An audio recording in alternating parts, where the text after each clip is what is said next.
तो जो अब आज हम स्टार्ट करेंगे बेटा है ऑपरेशंस ऑन इर्रेशनल नंबर। अभी तक आपको ये पता है जैसे 2+3 क्या होता है, 5 होता है, ये आपने अभी तक ये पढ़ा है। पर एक इर्रेशनल नंबर को हम कैसे ऐड सब्ट्रैक्ट करते हैं वो आज हमने सीखना है। तो हमने लिखा ऑपरेशंस ऑन इर्रेशनल नंबर। ठीक है, एडिशन, सब्ट्रैक्शन, मल्टीप्लिकेशन, ये सब हमने आज पढ़ना है कि कैसे हम इसको करते हैं। ठीक है, तो बहुत बेसिक है, बहुत आसान तरीके से समझना है इसको, कुछ भी मुश्किल नहीं है। ठीक है, जैसे आप लोगों ने अभी तक वेरिएबल्स को ऐड करते हो x plus x, x minus x, ऐसे ही इनको इरेशनल नंबर को सपोज करके चलना है। जैसे मान लो आपके पास एक √2 नंबर है और एक और √2 है। ठीक है, तो √2 प्लस √2 आपका क्या बनेगा, 2√2। ठीक है, एक्चुअली में क्या है, √2 को आपने x माना, इसको भी क्या मान लिया, x। ये भी दोनों ही x होंगे, मानना क्या है, x ही आएगा। तो ये क्या हो जाएगा, 2x, और x आपने क्या माना था, √2, तो ये 2√2 होगा। ठीक है, सिमिलरली मान लो cube root of 5 plus cube root of 4 times cube root of 5। तो एक्चुअली में ये अब मान लो इसको y माना हुआ है, प्लस 4 टाइम्स y। तो y प्लस 4 टाइम्स y कितना हो गया, 5 टाइम्स y। आप ये याद रखो, जो भी ये रेडिकल होते हैं या सर्ज, जो भी आपको इसका नाम पता है, इनको दोनों को आपने एक वेरिएबल मान लिया। ठीक है, अब एक क्वेश्चन में बच्चे गलती करते हैं, इसलिए मैं बहुत ध्यान से बता रहा हूँ, सुनते रहना। एक क्वेश्चन में अगर ऐसा आ गया, मान लो √2 प्लस √3, तो you can't add and right is like that √5, ये नहीं हो सकता, ये पॉसिबल नहीं है, ये गलत बात है। ठीक है, आपके लिए ये आंसर अलग हो गया बिल्कुल ही। √2 एक अलग तरीके का वेरिएबल है, मान लो इसको x माना, और √3 एक अलग वेरिएबल हो गया y। आप नहीं बोल सकते x plus y is equal to x y, कुछ भी आप ऐसे नहीं बोल सकते। हाँ, ये अलग अलग ही रहेंगे, इसमें कोई भी चेंज नहीं आएगा। ठीक है, तो ये चीजें आपको याद रखनी है कि कब जब भी हम रूट का ऐड या सब्ट्रैक्ट कुछ भी करते हैं। फॉर एग्जांपल और देख लेते हैं, मान लो 5 इंटू √3 प्लस 7 इंटू √3 माइनस 3√3, ऐसा लिखा हुआ है। तो एक्चुअल में ये क्या बोला हुआ है, 5x, अगर मैंने √3 को x मान लिया, इस √3 को x मान लिया, प्लस 7x माइनस 3x, ऐसा लिख दिया।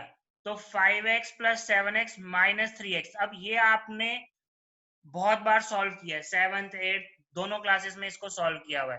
तो इनको ऐड या सब्ट्रैक्ट कर सकते हैं हम। 5 प्लस 7 कितना हो गया हमारे पास, 12 आ गया, माइनस 3 किया तो 9 आ गया। तो हमारे पास एक्चुअली आंसर आ गया 9x। अब 9x को मैं लिखना चाहता, ये लिखा, x मैंने क्या माना था, √3, तो आंसर आया 9√3। इस चीज का ध्यान रखेंगे कि कैसे ऐड या सब्ट्रैक्ट किया जाता है।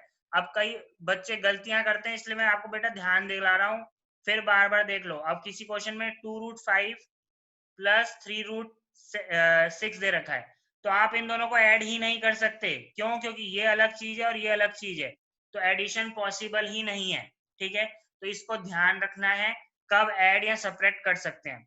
एक सब्ट्रैक्शन का और देख लेते हैं कोई, मान लो -5√7 है, प्लस 2√3 7 है मान लो, और -5√2 है, मान लो ये है। तो आप इन दोनों को तो सॉल्व कर सकते हो, क्योंकि यहाँ पे 7 है और √7 है, यहाँ पे भी √7 है, पर यहाँ √2 है, तो इसको तो एज इट इज रहना पड़ेगा, इसमें हम कुछ ऐड सब्ट्रैक्ट नहीं कर पा रहे। ये 5√2 आ गया माइनस का।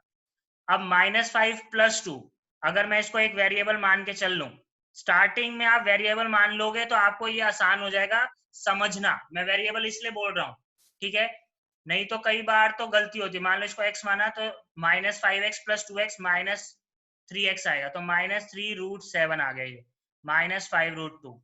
तो ये आपका आंसर आएगा इसको सॉल्व करने पे। ठीक है, तो ये ध्यान देना है। सिमिलरली अगर मैं मल्टीप्लिकेशन करता हूं, तो मल्टीप्लिकेशन में क्या ध्यान रखना है। अब मेरे को बताओ, जैसे मान लो √2 है, मतलब इसका मतलब क्या है, 2 की पावर 1/2 है। सिमिलरली √3 है, इसका भी मतलब क्या है, 3 की पावर 1/2 है। तो जब मल्टीप्लीकेशन होता है, ठीक है, जैसे √2 इंटू √2 करता हूं, तो ये मेरा आंसर आ जाएगा, कुछ ना कुछ आएगा, मुझे पता है रीजन, अभी मैं रीजन समझाता हूं। इसका मतलब क्या है, 2 की पावर 1/2, इसका भी मतलब क्या है, 2 की पावर 1/2। अब एक्सपोनेंशियल लॉज जो होते थे हमारे, उसके मुताबिक a की पावर m इंटू बी की पावर m क्या होता था, a b की पावर m, ऐसे लिख देते थे, ठीक है। सिमिलरली अगर a की पावर m इंटू a की पावर n है, तो ये क्या हो जाता है, a की पावर m प्लस n, ये हो जाता था, ठीक है। तो वही काम यहाँ हो रहा है। अगर मैं इन दोनों को देखूं, तो बेस सेम है, मतलब ये सेकंड प्रॉपर्टी, ये वाली जो मैंने दिखी है यहाँ पे, यही लग रही है इसमें। तो 2 की पावर 1/2 प्लस 1/2, जो कि हमें क्या देगी, 2 की पावर 1। तो आंसर आ गया ये 2, आंसर क्या आ गया 2। तो इसका मतलब क्या पता लगा, किसी एक नंबर √a को उसी एक नंबर √a से मल्टीप्लाई किया तो आंसर क्या मिलेगा, a, ठीक है। एक नंबर √2 है और दूसरा भी नंबर √2 है, मतलब अगर यहाँ पे पावर सेम है, यहाँ पे रूट, ठीक है, तो आंसर हमें a ही मिलेगा। रूट रूट रूट का मतलब क्या होता है, a की पावर 1/2 है यहाँ पे, ये याद रखोगे, कई बुक्स में ऐसे लिखा होगा। ये भी यही बात है, रूट ये लिखा हो चाहे ये लिखा हो, ये दोनों इक्विवेलेंट है। हम इसको 2 को रूट में लगाते नहीं है, हम हायर डिग्री के लिए, जैसे √3 लिखना है हमें, ठीक है, root sorry root cube root of 3 लिखना है, मान लो ये लिखना है क्यूब रूट ऑफ 3, तो हम ये 3 लिखते हैं। कभी कभार क्या कहते हैं, आपको मैं फिर बोल रहा हूँ, रूट ही मिलेगा तो इसका मतलब 1/2 ही है, ठीक है, ये याद रखना है, ठीक है। तो क्यूब रूट ऑफ 3 का मतलब क्या है, 3 की पावर 1/3। अब मान लो मैं 3 की पावर 1/3 को 3 की पावर 1/3 से ही मल्टीप्लाई करता हूँ, तो एक्चुअली में मेरे पास जो आंसर आएगा, अब आपने क्या किया, इन दोनों को मल्टीप्लाई किया तो आंसर क्या आया, या इन दोनों का बेस सेम है तो क्या हो जाएगा, 3 की पावर 1/3 प्लस 1/3, तो एक्चुअली में ये क्या बन जाएगा, 3 की पावर 2/3, ये आंसर हो गया।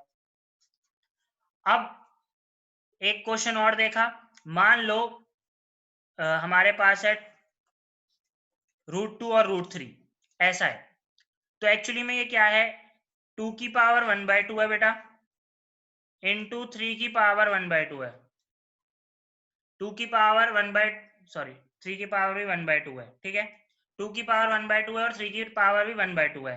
अब ये एक्चुअली कौन सी प्रॉपर्टी लग रही है, देखो ध्यान से, a की पावर m इंटू बी की पावर m क्या बन जाता है, a b की पावर m,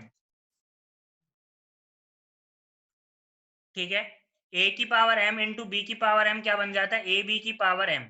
तो यहाँ पे था 2 की पावर 1/2 इंटू 3 की पावर 1/2, जो पिछला क्वेश्चन था, तो ये क्या बन जाएगा, 2 इंटू 3, 2 इंटू 3 क्या हो जाएगा, 6, और ये सॉरी ये 1/2 है, बार बार 1/3 यार, ठीक है, 2 की पावर 1/2 इंटू 3 की पावर 1/2, तो 6 की पावर क्या बन जाएगा, ये 1/2, क्यों, क्योंकि पावर सेम है। अब तो ये क्या था, बेस अलग अलग है पर पावर सेम है, बेस अलग अलग है, पावर क्या है, सेम, तो हमारे बेस मल्टीप्लाई हो जाएंगे और उसकी पावर क्या हो जाती है, m। सिमिलरली 2 इंटू 3 कितना हो गया, 6, 6 की पावर क्या हो गया, 1/2, ठीक है। अब मैं अगर बोलूं, मान लो यहाँ पे लिखा है क्यूब रूट ऑफ 3 इंटू क्या कहते हैं, फोर्थ रूट ऑफ मान लो 5, ये लिखा है, तो मैं इसको डायरेक्ट मल्टीप्लाई नहीं कर सकता, रीजन, क्योंकि यहाँ पे 3 की पावर 1/3 है और यहाँ पे 5 की पावर 1/4 है, पावर भी सेम नहीं है, बेस भी सेम नहीं है, तो वी कांट मल्टीप्लाई डायरेक्टली, ठीक है। ऐसे क्वेश्चंस को हम डायरेक्टली मल्टीप्लाई नहीं कर सकते। ऐसे क्वेश्चन के लिए क्या करना पड़ेगा, मैंने आपको पहले भी समझाया है, ऐसे क्वेश्चंस में आपको पावर सेम करनी पड़ेंगी, बेस तो अलग अलग है, बेस सेम हो नहीं सकते, पावर सेम कर सकते हैं। वो कैसे कर सकते हैं, इन दोनों पावर्स का एलसीएम ले लिया, ठीक है। तो 3 की पावर इसको लिख दिया हमने 4/12 इंटू 5 की पावर 3/12, तो देखो 4/12 मतलब 1/3, 3/12 मतलब 1/4, ये मैंने पिछले लेक्चर में आपको बताया हुआ है, ठीक है, पावर सेम करने का तरीका। अब जो भी ऊपर है पावर में, ठीक है, उसको हम क्या करते हैं, अंदर ले आते हैं, ठीक है। तो एक्चुअली में ये क्या हो गया, 3 की पावर 4 इंटू 1/12 इंटू 5 की पावर 3 इंटू 1/12। तो एक्चुअली में क्या हो गया, 3 की पावर 4 कितना हो गया बेटा, 81 की पावर 1/12, और 5 की पावर 3 कितना हो गया, 125 की पावर 1/12। हेंस अब पावर सेम हो गई, सेम यही वाला कंसेप्ट लग गया अब जो इस क्वेश्चन में था। 81 125 की होल पावर कितना हो जाएगा, 12, 1/12। तो 81 इंटू 125, चलो यहाँ लिख देते हैं दूसरी जगह, 81 इंटू 125 की होल पावर कितना आ जाएगा, 1/12। तो ये हमारा आंसर आ जाएगा निकल के, ठीक है। तो बेसिकली इतना बड़ा क्वेश्चन आएगा नहीं, बट स्टिल आपको आना चाहिए, तरीका आपको पता होना चाहिए, ठीक है। सेम जैसे एडिशन मल्टीप्लिकेशन समझा रहा हूं, अब क्या कहते हैं, डिवीजन में मल्टीप्लिकेशन समझाया, वैसे ही डिवीजन में भी क्या होगा, बात तो वही है। मान लो मेरे पास √21 है, नीचे √7 है, अब ऐसा लिखा हुआ है, तो √21 है। अब पहली बात सुनो, इसको यहाँ पे भी रूट है और यहाँ पे भी रूट ही है, तो इसका मतलब क्या है, 21 की पावर कितना आ गया अपने पास, 1/2, और यहाँ पे भी 7 की पावर भी कितना आ गया, 1/2। अब वही बात हो गई, अब ये वाली प्रॉपर्टी लग गई, a की पावर m अपॉन b की power m equals to a b की पावर होल m। ये वाली प्रॉपर्टी लग गई बेटा।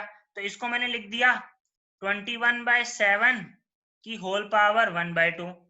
ये यहाँ कटा बेटा, 3 आ गया, तो मेरे पास आंसर कितना आ गया, √3। ये मेरे पास आंसर आ गया, क्योंकि ये 3 की power 1/2, that is answer is equals to √3। इसमें भी ध्यान रखना है कि अगर हमारी जो पावर है वो सेम होगी तो ही अप्लाई कर सकते हैं। फॉर एग्जाम्पल अगर एक क्वेश्चन आ जाता है, मान लो 6 की पावर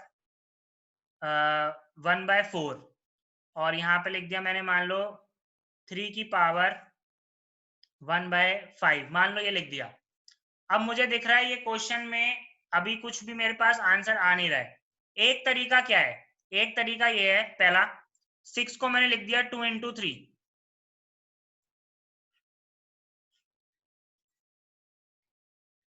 6 को ऐसे लिख दिया। अब क्योंकि अलग अलग कर दिया है, तो मैं इस पावर को भी अलग अलग इंडिविजुअली में डिवाइड कर सकता हूँ। वो कैसे करूंगा, वही प्रॉपर्टी लगा दिया,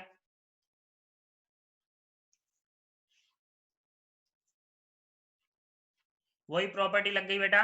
क्या, वही a की पावर m इंटू बी की power m equals to a b की पावर m। अब उल्टा कर दिया, अगर ए बी की पावर m है, ये दे रखा है, तो हमने इसमें कन्वर्ट कर दिया।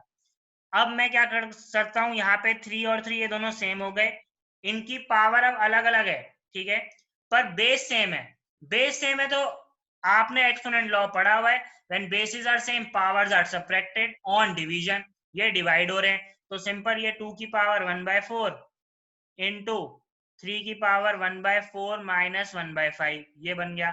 तो ये एक्चुअली में क्या बन गया, 3 की पावर 1/20 आंसर आ गया। कैसे आया, 1/4 माइनस 1/5 करके, एलसीएम इसका आ गया आया 20, 5 माइनस 4, तो हमारा आएगा 1/20, और ये आ गया 2 की पावर 1/4। अब चाहो तो इसकी पावर 1/20 बना सकते हो, वो बहुत सिंपल है। कैसे, 2 की पावर 1/4 है, तो उसको मैंने लिख दिया 5/20।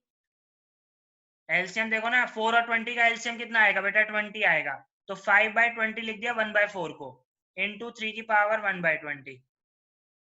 अब इस पावर को जो एक्स्ट्रा है 1 के अलावा, इसको अंदर ले आए, तो ये आ गया 2 की पावर 5 की होल पावर 1/20 इंटू 3 की पावर 1/20। तो एक्चुअली में 2 की पावर 5 कितना हो गया, 2 की पावर 5 हो गया 32, और ये आ गया 1/20 इंटू 3 की पावर 1/20। बस सॉल्व कर दिया। अब ये वही बन गया फिर से, ठीक है, क्या बन गया, हमने जो अभी तक किया था। अब ये बन गया a की पावर n इंटू बी की power m equals to a b की पावर m। तो हमारे पास अब क्या आया, 2 की पावर क्या कहते हैं 5 था, तो मैं सीधे लिख रहा हूँ अब 32 यहाँ पे, 32 की पावर 1/20 इंटू 3 की पावर 1/20 इक्वल्स टू क्या बन जाएगा, 32 इंटू 3 की होल पावर 1/20। इसको सॉल्व करो, मल्टीप्लीकेशन करो, तो आंसर आ जाएगा हमारा 96 की पावर 1/20, ठीक है, ये आपका आंसर आ गया, ठीक है। तो ऐसे इनको डिवीजन, मल्टीप्लिकेशन, एडिशन, सब्ट्रैक्शन ऐसे सॉल्व करना है। बहुत गलतियां होती है, मैं एक बार फिर से आपको रिपीट करके दिखा रहा हूँ कि कैसे ऐड, पहले ऐड दिखा रहा हूँ फटाफट दोबारा से। ऐड में क्या करना है, मान लो √7 प्लस √3 प्लस √5 ये दे रखा है, प्लस 6√3 प्लस 2√7 माइनस 5√5, मान लो ये दे रखा है। तो कुछ भी बड़ी बात नहीं है, जो सेम सेम है, जैसे √7 और √7 कैसे साइन है, दोनों के प्लस प्लस साइन है, तो इसके आगे कुछ नहीं है, मतलब 1 है। 1 + 2 कितना हो गया 3, तो ये 3√7 हुआ। फिर ये √3 है, यहाँ पे 6 × √3, ठीक है, इसका मतलब है 6 × √3, ठीक है, तो 1 + 6 कितना हो गया 7, तो ये 7√3। फिर √5 और 5√5 है, तो माइनस का है यहाँ पे, तो ये +1 और माइनस, तो क्या आएगा -4√5। ये आपका आंसर हो गया। आप अब इनको ऐड नहीं कर सकते, मैं बार बार बोल रहा हूँ कि आप बोल दो √7 + √3 √10, नहीं, ये मैथ्स में पाप है, ये मैथ्स में पाप है, इस पाप से नहीं बचना है, ठीक है, पाप है ये, ठीक है। 3√7 + 7√3 -4√5, ये आपका आंसर आएगा, ठीक है। ये एडिशन हो गया। मल्टीप्लीकेशन में मैंने क्या बोला कि पावर सेम करनी है। पावर सेम का मतलब जैसे अगर 2 की पावर 1/3 है और 3 की पावर 1/2 है, तो इन दोनों की पावर सेम करनी है। पावर सेम के लिए क्या करना पड़ेगा, इन जो भी पावर है उनका एलसीएम ले लो। जैसे एलसीएम क्या आ गया 6, तो ये 2 की पावर 2 हमने लिख दिया 6 × 3 की पावर 3/6। अब जो भी पावर है पहले उसको अंदर ले जाओ, ऊपर पावर के ऊपर जो है उसको अंदर ले जाओ, ठीक है, फ्रैक्शन में है, जो भी ऊपर वाला है उसको अंदर ले जाओ, तो 2 की पावर 2 कितना हो गया 4, 4 की पावर 1/6 बन गया, ये कितना बन गया 3 की पावर 3, 3 की पावर 3 कितना हो गया 27, उसकी पावर कितना बन गया 1/6। अब इन दोनों को मल्टीप्लाई कर दिया। ये एक्सपोनेंट के लॉ आपने 8th 7 दोनों क्लास में पढ़ा है, ठीक है। तो अब बन गया 27 × 4 की होल पावर 1/6। सॉल्व करो, आंसर आ गया। सिमिलरली इन डिवीजन, ठीक है। तो बहुत ध्यान से क्वेश्चन करने हैं इसके कि एडिशन, सब्ट्रैक्शन, मल्टीप्लिकेशन, डिवीजन कैसे होता है। ये नहीं कि आपने फटाफट बस हाँ आ गया, नहीं, बहुत ध्यान से और एक एक चीज सोच समझ के, ठीक है। रैशनलाइजिंग फैक्टर, ठीक है, अब क्या करना है, रैशनलाइजेशन फैक्टर क्या मतलब है, रैशनलाइजेशन फैक्टर का मतलब क्या है, ठीक है। जैसे मान लो बेटा एक नंबर है, मान लो a की पावर 1/n है, a की पावर 1/n है, तो मुझे एक्चुअली में क्या करना है, इसकी जो ये पावर है इसको ऐसे करना है, मान लो एग्जांपल लेके समझाता हूं पहले। मान लो √2 है, इसमें ऐसा क्या मल्टीप्लाई करूं कि आंसर 2 आ जाए। तो समझ में आ रहा है कि अगर मल्टीप्लाई करूंगा तो √2 × √2 क्या होगा 2। सिमिलरली मान लो यहाँ पे है, मान लो क्यूब रूट है ऑफ 5, तो इसमें ऐसा क्या मल्टीप्लाई करूं कि 5 आ जाए। मतलब आपने रैशनलाइजिंग फैक्टर का मतलब क्या है, ये रैशनलाइजिंग फैक्टर है जो यहाँ लिखा जाएगा, ठीक है। उसका मतलब क्या है कि जो भी आए आंसर उसमें हमारे नंबर की, जो भी हमारा रेडिकल अंदर यहाँ पे इसके अंदर है, रेडिकल के अंदर है, रेडिकल साइन के अंदर हमारा नंबर है, उसकी पावर क्या हो जाए बाद में 1 हो जाए। तो अब ये कैसे निकाला जाएगा, तो बहुत सिंपल है। मान लो आपके पास अभी क्वेश्चन था क्यूब रूट ऑफ 5, इसमें ऐसा क्या मल्टीप्लाई करूं कि ये क्या हो जाए 5 हो जाए। 5 की पावर कितना हो गया 1, तो मैंने इसको x मान लिया, तो अब x क्या हो जाएगा 5 की पावर 1 क्यूब रूट ऑफ 5, ठीक है। तो x इक्वल्स टू, अब ये 5 ही तो है एक्चुअल में, तो इसको मैंने ऐसे लिख दिया 5 की पावर 1/3, तो ये आ गया x इक्वल्स टू 5 की पावर 1 -1/3। क्यों, बेस सेम हो गए तो पावर्स क्या हो जाएंगी सपरेट, तो आंसर क्या आ गया 5 की पावर 2/3। तो इसका मतलब मैं इसमें क्या मल्टीप्लाई करूं, 5 की पावर 2/3 मल्टीप्लाई करूंगा तो आंसर क्या आ जाएगा मेरे पास 5 की पावर क्या होनी चाहिए हमेशा 1। तो ये जो x आया ये मेरा क्या आया रैशनलाइजेशन फैक्टर। ठीक है कि एक नंबर को रैशनलाइज करने के बाद ऐसा एक नंबर बताना है कि उसकी पावर हमेशा क्या आ जाए 1 आ जाए। ठीक है फॉर एक और एग्जांपल कोई जरूरी नहीं है 5 ही हो, मान लो ऐसा लिखा है 2/3 की पावर मान लो 1/7 या 2/7 ये दिया हुआ है। इसमें ऐसा क्या मल्टीप्लाई करूं कि मेरे पास आ जाए 2/3 की पावर 1 आ जाए।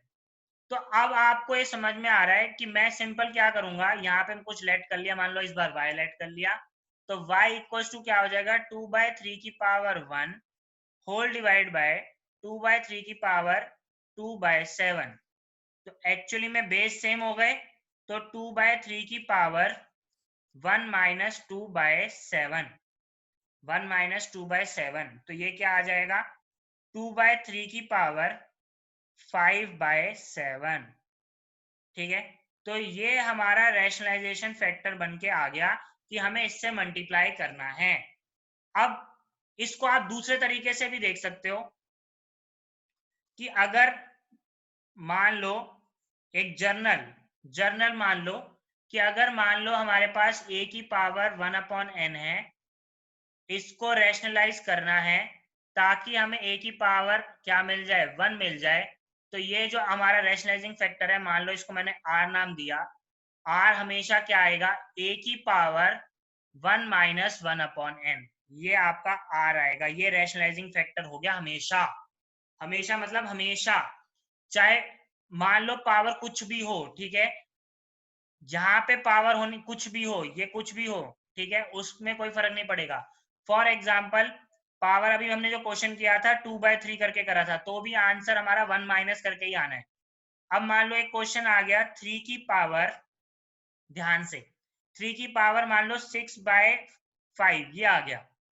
इसमें ऐसा क्या मल्टीप्लाई करूं, अब भी मुझे वही चाहिए कि आंसर 3 आ जाए। इसमें देखो ये पावर में जो 6 आया ये बड़ा हो गया, फिर भी हमें वही चाहिए आंसर में कि 3 की पावर 1 हो जाए। तो अब भी कुछ नहीं है, मान लो इसको z मान लिया तो z इक्वल्स टू क्या बन गया 3 की पावर में डायरेक्ट लिख रहा हूं 1 माइनस 6/5। तो आंसर अब भी क्या आएगा 3 की पावर, अब देखो 5 यहां जाएगा तो 5 माइनस 6 कितना हो गया -1/5। तो आंसर अब रैशनलाइजिंग फैक्टर ये आ गया। तो ये जरूरी नहीं है कि पावर हमेशा पॉजिटिव ही आए, नेगेटिव भी आ सकती है। पर आपको ये मैंने समझा दिया कि रैशनलाइजिंग फैक्टर मान लो a की पावर मैं यहाँ पे n/m लिख देता हूं, उससे कोई फर्क नहीं पड़ेगा। a की पावर n/m कर दिया, इससे कोई फर्क नहीं पड़ेगा। इससे मैं क्या ऐसा मल्टीप्लाई करूं कि आंसर जो है मेरा a की पावर n1 आ जाए, तो कोई फर्क नहीं पड़ता। इसको रैशनलाइजिंग फैक्टर माना r, हमारा आंसर हमेशा क्या आएगा a की पावर 1 माइनस n/m। ये मेरा रैशनलाइजिंग फैक्टर आएगा हमेशा, चाहे कुछ भी करूं मैं आंसर आपका रैशनलाइजिंग फैक्टर में यही आएगा। जब मैं सिंगल सिंगल डिजिट की बात कर रहा हूं ये ऐसा क्वेश्चन हो ठीक है तब आपका यही आंसर आएगा। अब देखो अब हम जो करेंगे वो रैशनलाइजेशन तो करेंगे ऑफ डिनोमिनेटर, मतलब मान लो 1/ आपके पास है √a प्लस √b, ऐसा कोई क्वेश्चन है। तो ऐसे को रैशनलाइजेशन कैसे किया जाता है, रैशनलाइज कैसे किया जाता है, तो सिंपल एज दैट आपको कुछ नहीं करना, आपने जो भी नीचे लिखा है उसका एक नेगेटिव मल्टीप्लाई कर दिया ऊपर और नीचे।